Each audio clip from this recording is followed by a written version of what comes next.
हम सब ने बचपन में एक कविता ज़रूर पढ़ी होगी। अगर हम एनसीईआरटी के छात्र रहे होंगे तो हिंदी में एक कविता थी, सिंहासन हिल उठे, राजवंशों ने भ्रुकुटी तानी थी, बूढ़े भारत में आई फिर से नई जवानी थी, बुंदेले हर बोलों के मुंह हमने सुनी कहानी थी, खूब लड़ी मर्दानी वो तो झांसी वाली रानी थी। जी हाँ, आज मैं जिनकी बात करने जा रही हूँ वो कोई और नहीं, महारानी झांसी की रानी लक्ष्मीबाई की बात करने जा रही हूँ। आज मैं उनके जीवन परिचय के बारे में, उन्होंने किस तरह की अपने जीवन में उपलब्धियाँ पाई, उनका जीवन या उनका बचपन कैसे बीता, कहाँ बीता, उनका जन्म कहाँ हुआ था, वो किस परिवार में उनकी शादी हुई, उनका जीवन काल कैसा रहा, क्या उपलब्धियाँ अपने जीवन में प्राप्त की और किन उपलब्धियों की से वो वंचित रह गई, या वो किस तरीके की एक महिला थी, कितनी सशक्त महिला थी, इस बारे में मैं आज आपको बताऊंगी, ताकि आज के बच्चे, आज का यूथ आज इस चीज़ से रिलेट कर सके कि हमें कितनी आसानी से ये जो आज़ादी मिली है वो बहुत आसानी से नहीं मिली है। कितने ही वीरों ने अपने जान की आहुति दी, अपने परिवारों की भी आहुति दी। यहाँ एक अकेले की बात नहीं कह रही हूँ मैं, कई परिवार इन युद्धों में लड़े और ख़त्म से हो गए। हालांकि ये युद्ध ना होते तो आज और हम और आप बैठ कर के इस तरह कहानियाँ उनकी ना बता रहे होते, उनकी वीरता की बातें ना कर रहे होते। लेकिन फिर भी ये युद्ध हमें किस तरफ ले जाते हैं आप तो समझते ही हैं कि युद्ध का परिणाम ये जीत हार तो होता है, लेकिन डिस्ट्रक्शन एक बहुत बड़ा अभिशाप बन जाता है। डिस्ट्रक्शन किसी घर का भी हो सकता है, किसी परिवार का हो सकता है, किसी सदस्य का हो सकता है और चीज़ों का हो सकता है, जो कि हर युद्ध में होता ही है। जैसा कि आप आज देख रहे हैं किस तरीके से जगह जगह युद्ध चल रहे हैं और हमारा सारा विश्व एक अस्थिरता के दौर से गुजर रहा है। एक समय ये भी था जब हमारा भारत भी इसी अस्थिरता से दो चार हो रहा था। 1857 की लड़ाई की मैं बात कर रही हूँ, जिस लड़ाई में पहली बार युद्ध अंग्रेज़ों के खिलाफ युद्ध का बिगुल फूंक दिया था। आज मैं उसी के बारे में बात करूँगी। चलिए मैं शुरू करती हूँ। रानी का जन्म काशी के 80 घाट में हुआ था।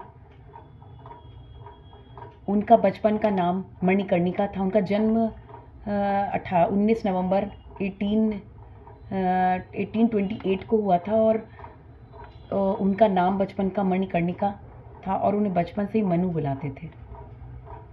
उनके पिता का नाम मोरोपंत तांबे था और उनकी माता का नाम भागीरथी तांबे था। रानी बचपन से ही बहुत वीर थी। उनकी खेलों में तीरंदाजी करना, घुड़सवारी करना है और उनके इसी तरह के उनके खेल हुआ करते थे। बंदूक चलाना और ढाल, कृपाण, ये सब का प्रयोग कैसे करते हैं, ये सब चीज़ें वो सीख रही थी। बचपन से ही वो बहुत वीर थी और इन सब चीज़ों साहसी भी बहुत थी। तो इन चीज़ों के वही इनके खिलौने हुआ करते थे। उन्होंने शायद बचपन में गुड़िया गुड्डों के खिलौने से कम खेला, उन्होंने इस तरह के खेलों को अपनाया। खैर, उनका बचपन चलता गया। उनके एक चचेरे भाई थे, मुँह बोले भाई थे, जो कि उन्हें छबीली कहते थे। उनका नाम था नाना साहब। वो कानपुर में थे और वो कानपुर उनसे मिलने आया करती थी। वो उनके साथ भी यही खेल खेला करती थी और इसी तरह उनका बचपन बढ़ता गया। वो बड़ी होती गई और धीरे धीरे उनकी शादी का समय आ गया। तो 18 या 19 वर्ष की आयु में उनकी शादी झांसी के महाराजा राजा गंगाधर राव नेलेकर जी से हुई। ये शादी बहुत अच्छी चल रही थी, सब कुछ अच्छा चल रहा था। रानी बहुत अच्छे एक राज परिवार में आ चुकी थी और राजा भी बहुत अच्छे थे। शादी के कुछ समय बाद उनको एक पुत्र धन की प्राप्ति हुई, लेकिन सुख के साथ पीछे दुख आते हैं, उसी तरीके से उनका दुख जीवन में साथ ही चला आया। पुत्र के प्राप्ति के 4 महीने बाद ये पुत्र नहीं रहा, उसकी मृत्यु हो गई और राजा रानी के जीवन में अंधकार छा गया। धीरे धीरे राजा रानी आगे बढ़ते गए। धीरे धीरे राजा ने रानी को रियासत के कार्य क्रियाओं में आगे बढ़ाना शुरू कर दिया। वो रियासत की चीज़ों को, आर्थिक मामलों को, राजनीतिक मामलों को और जो भी उस रियासत से, झांसी से जुड़े मामले थे उसमें वो भाग लेने लगी राजा के साथ। धीरे धीरे राजा बीमार होने लगे, उनकी तबीयत खराब होने लगी और फिर धीरे धीरे रानी को सारा अपने आप में ही सारा सब कुछ संभालना पड़ने लगा। वो रियासत देखने लगी, धीरे धीरे वो रियासत के बारे में जानने लगी। उन्होंने उसी समय कई महिलाओं को इसी तरीके से, अपने ही तरीके से युद्ध नीति या युद्ध गुण किस तरह से सीखते हैं, इस तरह का उनको ट्रेनिंग करवाई। वो ये सब किया करती थी और धीरे धीरे जब राजा की भी मृत्यु हो गई, शादी के 11 साल बाद ही वो मृत्यु हो गई राजा की और वो अकेली पड़ गई। खैर, दुख तो उनके जीवन में एक बहुत अथाह दुख की प्राप्ति उन्हें हुई, लेकिन वो हिम्मत नहीं हारी। उन्होंने अपनी रियासत को देखा। अगर वो ये दुख में ज़्यादा दिन तक रहती तो शायद रियासत उनके हाथ से जाने लगती, क्योंकि यही एक सबसे कमज़ोर समय था जब अंग्रेजी सरकार ने उन पर जोर बनाना, उन पर दबाव बनाना शुरू कर दिया कि आप ये संधि प्रस्ताव कर लीजिए और आप अपनी झांसी अंग्रेजी सरकार के हवाले कर दीजिए। पर रानी इस चीज़ के लिए बिल्कुल राज़ी नहीं थी। रानी ने कई अपने राजाओं से, अपने आसपास के राजाओं से मदद मांगी और उन्हें कई राजाओं से मदद मिली भी, लेकिन बहुत राजा उनको मदद ना कर सके, क्योंकि जिधर वो जो मदद मांगते राजा और एक दूसरे को मदद करते, तो अंग्रेजी सरकार उनके यहाँ षड्यंत्र करके उन राजाओं को कमज़ोर कर देती, उनकी रियासतों को कमज़ोर कर देती थी। हालांकि उस समय भारत कई रियासतों में बँट चुका था। भारत एक भारत जैसा उस समय नहीं था। कई राजा अलग अलग अंग्रेज़ों के उसमें संधि प्रस्ताव मान चुके थे, अंग्रेज़ों के साथ संधि कर चुके थे। तो ये भी पता नहीं चल रहा था उस दौर में कि कौन राजा मतलब अंग्रेज़ों के साथ है और कौन नहीं है। ये भी समझना बहुत कठिन हो गया था। वो एक दौर था जब 1857 की लड़ाई का शुरुआत होने वाली थी, जिसमें कि मंगल पांडे जी ने भी अपने सबसे पहला, अगर विगुल मंगल पांडे जी ने अंग्रेज़ों की सरकार में एक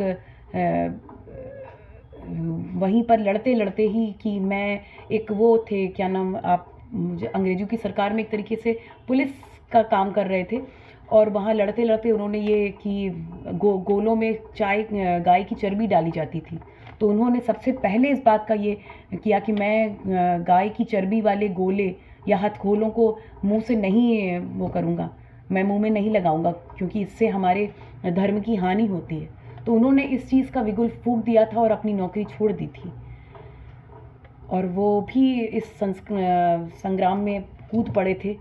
उन्होंने भी रानी लक्ष्मीबाई का साथ दिया था और वाइसराय डलहौजी माता रानी लक्ष्मीबाई पर बहुत ज़ोर डालते रहे। उस समय के वाइसराय थे, वो ये ज़ोर डालते रहे कि आप के पास ना तो पुत्र है, आपके पास उत्तराधिकार नहीं है, इस वजह से आप ये कैसे चलाएंगी और अब आगे रियासत को खाना पीना या उनकी ज़रूरतें मुहैया कैसे कराएंगी, क्योंकि रियासतें टूट रही थीं और कोई किसी की मदद करने के लिए डलहौजी या वाइसराय या अंग्रेजी सरकार करने नहीं देती थी। तो उनके सामने राजस्व का भी एक बहुत बड़ा एक प्रश्न चिन्ह आकर के खड़ा हो गया था कि कैसे वो राजस्व पूरा करेंगी, अपने लोगों की खान पान, उनकी ज़रूरतों को कैसे पूरा करेंगी, कहाँ से राजस्व जनरेट होगा, क्योंकि कहीं पर भी अंग्रेज उनको आगे नहीं बढ़ने देते थे। तो एक समय आया कि रानी ने फिर भी इन सब प्रतिकूल परिस्थितियों के बाद भी रानी इतनी हिम्मती थी कि उन्होंने, इतनी साहसी थी, अदम्य साहस तो था ही उनमें, इतनी साहसी थी कि उन्होंने ये किया कि उन्होंने एक बालक अपने ही पति के चचेरे भाई, गंगाधर राव जी के चचेरे भाई दामोदर राव को अपना दत्तक पुत्र मान लिया।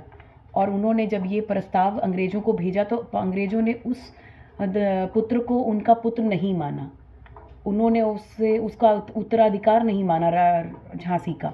कहा कि दत्तक पुत्र होना, उस समय की सरकार में ये नियम निकाल दिया कि दत्तक पुत्र होना सरकार का उत्तराधिकारी या रियासत का उत्तराधिकारी नहीं माना जाएगा। रानी को ये भी बहुत धक्का लगा। रानी फिर भी नहीं मानी, उस पुत्र को पुत्र मान चुकी थी, इसलिए उन्होंने उसके साथ ही लड़ाई का बिगुल फूंक दिया। वो अकेली ही अपनी रियासत से लड़ी और अपने घोड़े को लेकर के युद्ध भूमि में युद्ध करने निकल गई। अपनी छोटी सी टुकड़ी लेकर के उन्होंने अंग्रेज़ों से लोहा लिया और उसी युद्ध में वो भी मारी गई या वीरगति को प्राप्त हुई। हालांकि वीरगति से प्राप्त होने से पहले बहुत सारे रिफॉर्म रानी लक्ष्मीबाई ने किए अपनी जीवन काल में।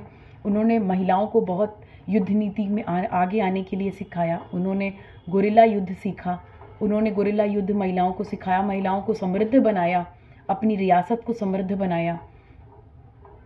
हालांकि उनकी मृत्यु के बाद दामोदर राव को उनके सिलासारों ने बहुत छुपाने की कोशिश की और वो काफ़ी समय तक छुपते छुपाते कई गांवों में, शहरों में, छोटे छोटे गांवों में छुप छुप कर रहते रहे। हाँ, लेकिन इस चीज़ की रॉयल्टी कभी उन्हें नहीं मिली कि वो एक रियासत के एक राजा के पुत्र थे। एक राजा या झांसी की रानी के पुत्र होने का उन्हें कभी अधिकार नहीं दिया गया। दामोदर जी का मृत्यु बहुत बाद में हुई। शायद अपने जीवन में वो 80 साल के हो करके, जैसा उनका जीवन काल में पढ़ती हूँ, वो 80 साल के हो करके ही मरे और उनका देहांत हुआ। लेकिन उन्हें सरकार से किसी भी रॉयल्टी की या किसी भी खाने पीने या रहने की कोई भी मदद नहीं प्राप्त हुई। अंग्रेजी सरकार ने उन्हें कुछ भी नहीं दिया और उन्हें इवन जब वो बच्चे थे तो उन्हें ढूंढ कर मारने की कोशिश में काफ़ी समय तक उन्हें छुप छुप कर जंगलों में रहना पड़ा, छोटे छोटे गांवों में रहना पड़ा। लोग कई बार उनकी मुखबिरी कर देते थे लोगों की और उनके लोग मारे जाते थे, लेकिन फिर भी उनका जीवन बचते बचाते काफ़ी समय बाद तक वो चलते रहे। उन्होंने अपनी किताबें भी लिखी, लेकिन उनको कोई भी अंग्रेज़ों ने भारत छोड़ भी दिया था। ये एक बहुत दुखद घटना हुई रानी लक्ष्मी के पुत्र के साथ कि जब हमारी सरकार आई, कांग्रेस सरकार ने ये जिम्मा उठाया, तो भी उन्हें किसी रिकग्निशन नहीं दिया गया, उन्हें कोई भी पहचान नहीं दी गई, उन्हें किसी भी तरीके का उन्हें सम्मान नहीं दिया गया, उन्हें किसी भी तरीके की निधि नहीं दी गई जिससे कि वो आगे बढ़ सकते, अपना जीवन यापन कर सकते। बीमारियों के चलते उन्हें बहुत एक लाइलाज बीमारी हो गई जिसके चलते उनका देहांत हुआ। पर ये बहुत दुखद घटना है कि हमारी ही सरकारों ने हमारे ही वीरों को, हमारे ही वीरांगनाओं के बच्चों को या उनके उत्तराधिकारों को वो सम्मान नहीं दिया जो उन्हें मिलना चाहिए था। आज की कहानी में मैं रानी की कहानी बता रही थी कि रानी लक्ष्मीबाई किस तरीके की महिला थी, किस तरीके का उनका जीवन था। हालांकि एक छोटे से समय में मैंने छोटा सा एक उनका जीवन उदाहरण दिया है, लेकिन इस छोटा जीवन का जो उदाहरण रहा है कोई इतना ही बड़ा नहीं रहा होगा। उनका जीवन बहुत लंबा था। 29 साल में उनका देहांत हुआ माता रानी लक्ष्मीबाई जी का।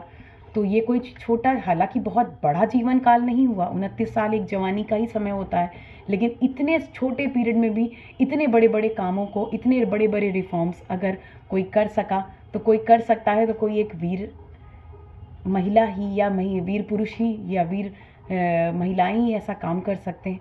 इस चीज़ को मैं अपने बच्चों को बताना चाहती थी कि आप जानिए कि हम किस धरती में जन्मे हैं। हम एक बहुत ही वृहद धरती में हैं जहाँ पर ऐसे ऐसे बड़े बड़े लोग या ऐसे ऐसे साहसी बड़े बड़े वीर लोगों की ये धरती है, जहाँ आप अगर उनकी कहानियाँ या उनके बारे में जानेंगे तो आपको खुद ब खुद हिम्मत आ जाएगी। आज के जैसे बच्चे डिप्रेशन और इन सब चीज़ों के शिकार हो रहे हैं, ये सब चीज़ें आप पढ़िए, ऐसी कहानियाँ पढ़िए, ऐसी वीरताओं की और ऐसे लोगों की कहानियाँ पढ़िए, जीवन चरित्र पढ़िए, ताकि आप जानें कि उनके जीवन में भी कितनी बड़ी बड़ी घटनाएं नहीं आई या हुई, या उन्होंने अपना जीवन कितनी बड़ी बड़ी घटनाओं के साथ जिया। रानी बनना आसान था, हो सकता है, हालांकि ये भी आसान नहीं है। रानी होने के लिए भी आपको बहुत सारे चीज़ों का आना और आपके अंदर होना ज़रूरी है। लेकिन फिर भी रानी होना, लेकिन रानी होकर के रानी की तरह जीना, रानी की तरह लोगों को, जो रानी या राजा का एक कर्तव्य होता था कि अपने ही लोगों को अपने से ज़्यादा सुखी रखना, अपनी रियासत को सुखी देखना, उनके दुख तकलीफ़ों को, केवल वो अपना ही घर नहीं देखते थे, वो अपनी रियासत के घरों को भी ध्यान देते थे, उनकी दुख तकलीफ़ों का भी ध्यान देते थे। आज की जनरेशन को मैं सिर्फ यही बताना चाहूँगी कि दुख केवल हमारे जीवन में नहीं था, दुख हमारे आने वाली पिछली पीढ़ियों के जीवन में भी बहुत था। क्या भगवान राम के जीवन में, क्या सीता जी के जीवन में, क्या रानी लक्ष्मीबाई जी के जीवन में।